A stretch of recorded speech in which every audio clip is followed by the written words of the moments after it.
All right, today we're going to unlock the secret to confident speech.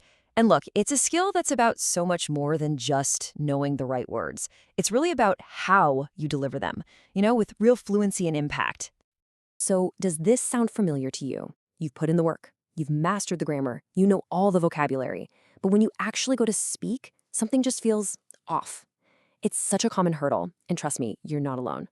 So in this explainer, we are going to break down exactly why that happens and, more importantly, how to fix it. And that really brings us to our core idea here. We're shifting our focus from just vocabulary to delivery.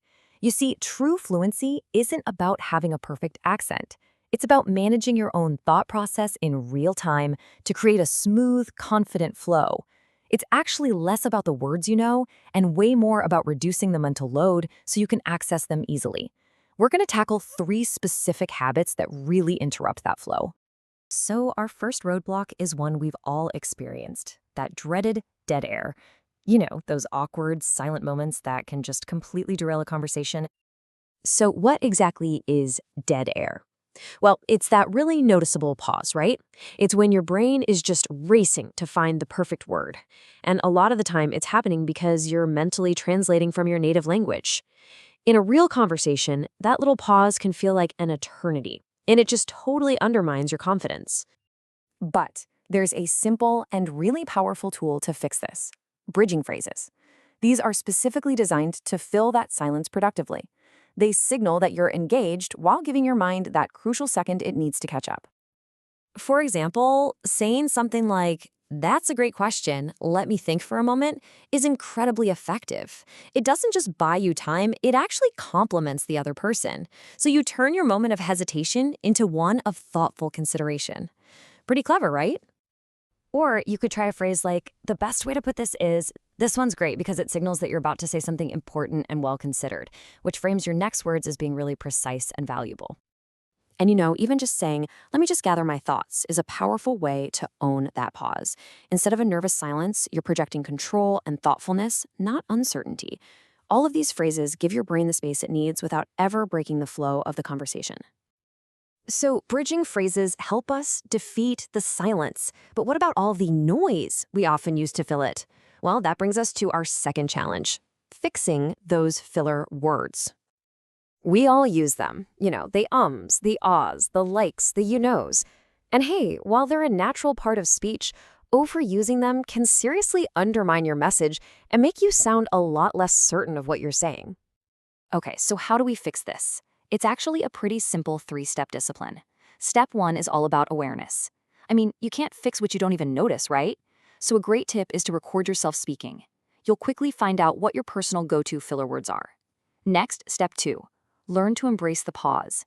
Instead of jumping in with a filler word, just stop. When you feel that coming on, just take a silent beat. It is amazing how that one little switch makes you sound thoughtful instead of hesitant. And finally, step 3 is to consciously slow down. A lot of times we use fillers because our mouth is just moving faster than our brain. Speaking at a more deliberate pace gives your brain that little bit of extra time it needs to catch up. Simple as that. All right, let's move on to our third and final key. This one is all about sharpening your message by cutting out all the extra clutter. This happens when we use way more words than we actually need to. Sometimes we do it to sound more polite or maybe more formal, but honestly, it often just clouds our message and makes it way less impactful. And the guiding principle here could not be simpler. Being concise is being confident. Getting straight to the point shows that you know exactly what you want to say, and just as important, that you respect the listener's time. Let's look at some really common examples of this. How about "please repeat it again"? Think about it. The word repeat already means to say again, so adding again is totally redundant. "Please repeat that" is just cleaner, more direct, and a lot more powerful. Oh, and here's one you hear all the time. "The reason why is because." Both "the reason why" and "because" do the exact same job. You can cut straight to the point by just saying, "The reason is." It's a tiny change that makes a huge difference in clarity. And here is a fantastic example for tightening up your professional language. We discuss a topic, right? We don't discuss about it.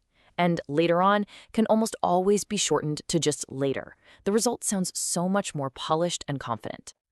So, we've covered 3 major roadblocks to sounding fluent.